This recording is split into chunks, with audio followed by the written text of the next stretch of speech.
9 billion, they say, huh? It's 9 billion and one because I just found out my wife is pregnant.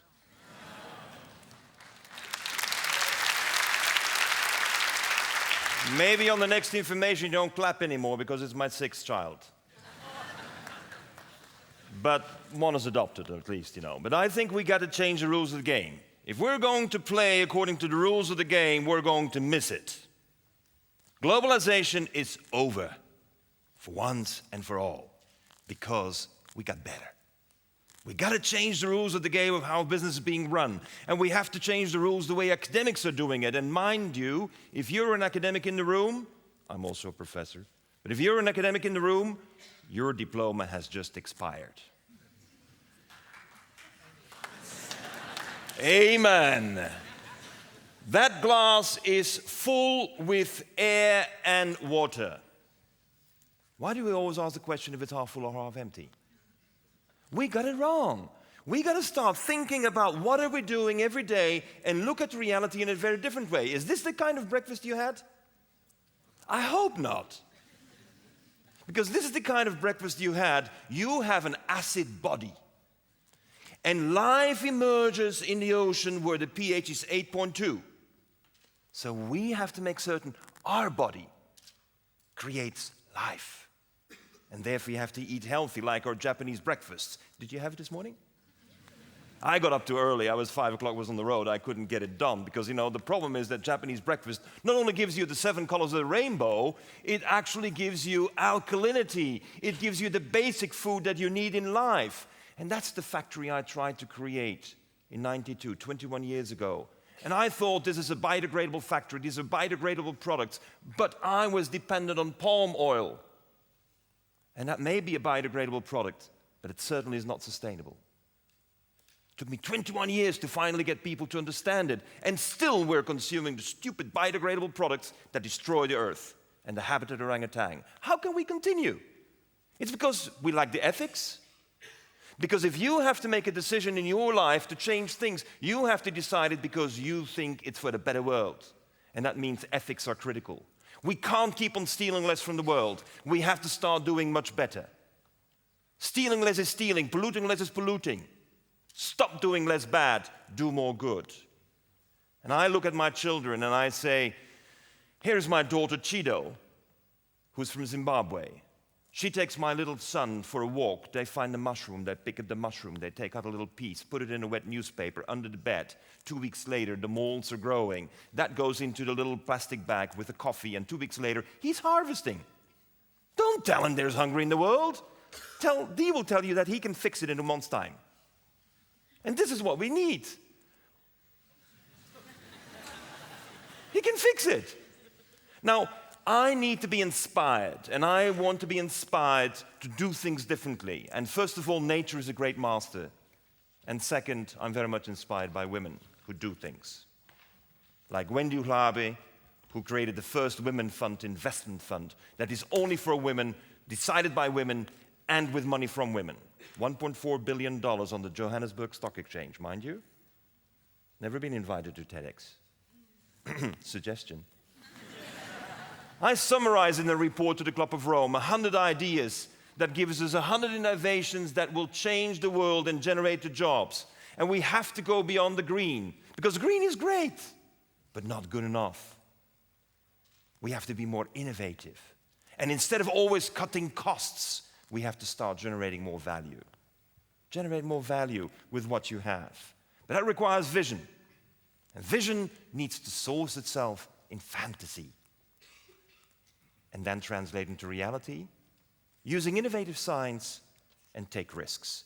We have to learn how to take risks again. And this is Professor Shu-Ting Chang, who changed my vision on this whole world of mushrooms. And he taught Carmenza Jaramillo in Colombia and my daughter Chido on how to farm mushrooms on the waste of coffee, first on the farms. But you know what? In Africa, when you tell the women on the farm you can get food from the waste that your boss doesn't want, you know what they do? They get up and dance. What did they do in DSM? They asked for a feasibility study, a technology audit, a pilot project.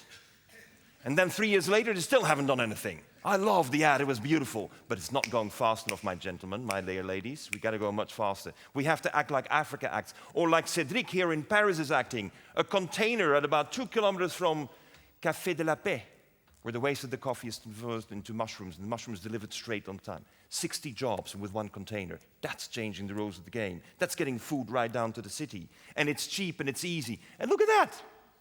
All in a container? Yeah. So are you going to do it? I want to know who is going to do it, like Jan Willem Bosman has done it with Laplace. All the coffee waste of Laplace is being used to farm mushrooms now. We got to change the logic. We have to have not only more food, we finally have to get better food, much better food. And it only has just begun. Because now we're looking at coffee, and we know that if you have coffee grounds, they absorb the smell. You know that in your fridge. Grandma did it already. So now we drink the coffee, then we farm the mushrooms, and then we put it in our clothing. Patagonia is doing it. Adidas is doing it. That means we're mixing inorganic chemistry with organic chemistry. Timberland shoes, guess what's in the sole? Coffee. Nice. You can kick off your shoes, no smell. These are products that work. Why aren't we doing it? Why aren't we mixing? Because we've been trained not to do it. And that's the big problem that we're having. We don't see the things that are possible. Here is my biggest project in the world. I'm the chairman of a company called Novamont. And this company is converting a petrochemical refinery in the first biorefinery. And what are we using? Thistles. Thistles? We thought it's a weed we got to kill. No. We're turning that into the source of our biological feedstock to make plastics, lubricants, herbicides, elastomers. And you know what is the waste? Feed for the animals. This must be God calling. This cannot just be anyone, okay?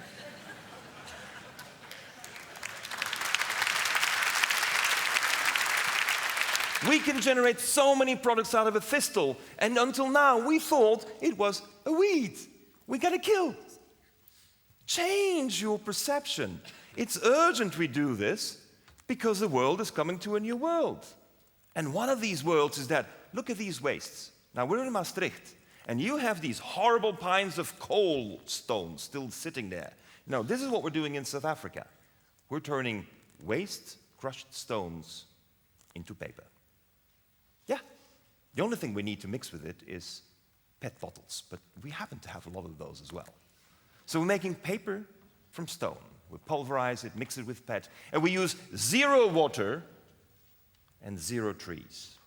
100% recyclable forever. It works. It's done. It's on the market. Europe is not producing it because Europe is still doing what? The feasibility study. What do you think is this? This is a shoe. Made out of what? 60% stone. 40% PET. And what's the black sole made out of? Coffee. Thank you. Yes, you're getting it. What are we doing about overfishing? Have you ever realized that 70% of what we fish we don't eat? 70%? But it's worse. Much worse. Because 25% of the females have eggs and we kill them. Have you ever thought about a farmer taking a cow with a calf inside to be born a week later and we kill it? Boo! That's what we would cry in the Holland. Impossible. But we do it with the fishes all the time. So I went to study the whales. And the whales, they catch their fishes with air bubbles. So we're doing it with air bubbles now. We're catching fish with air bubbles in new kind of catamarans. And we get the fishes, we put them in cold water, not freezing water. And then they go through a little machine and we check if the female has eggs, yes or no. Back into the sea. In 2 years, we're back at the level of 1950, saving the females with eggs. Makes sense. Europe doesn't do it because they're just busy discussing about quota. No new technologies now. And the omega-3 that DSM is offering you, I tell you, it is not processed with this type of a system. And they better improve. Have you ever been to Bonaire? This wonderful little place that is now een gemeente van Nederland. Yeah? Have you ever realized this beauty that they advertise, that there is a rather pity state of the corals? We have waged war on corals. That's how it looks like, in the sea and on the land. And what are we going to do about it? Turn it around. How do we do it? By reforesting the sea. This is my prime time, the first time I announce it. We are starting to reforest the sea with corals. It's time to do it. Change the rules of the game. We've been planting trees on land all the time. Why not in the sea? The sea is 65% of the world. So let's get the Christmas trees into the sea. Yeah. And here you see a little coral. We crack off the little fingers. It grows again. And look at this. The little piece we got, 2.5 centimeters every month. We are regenerating the forest. We want people to go to Bonaire. We want people to see the beauty of the forest that can be regenerated in the sea. Holland, your country of the sea, the seas. You challenge the Spaniards. You challenge the Brits. Challenge everyone in the world by regenerating the forest. We will plant 100 million and we've done the first 3,000. Now, who's next? Who's going? If we only teach our children what we know, they can never do better than we have ever done. That's why I write fables. Because I'm failing to convince the people of my age and a little bit younger. So everything I do, I translate into a children's story. A simple one. I have 125 ready. And I want to reach 500 million children every day, just like Nestlé does it. And if they can do it, I can do it.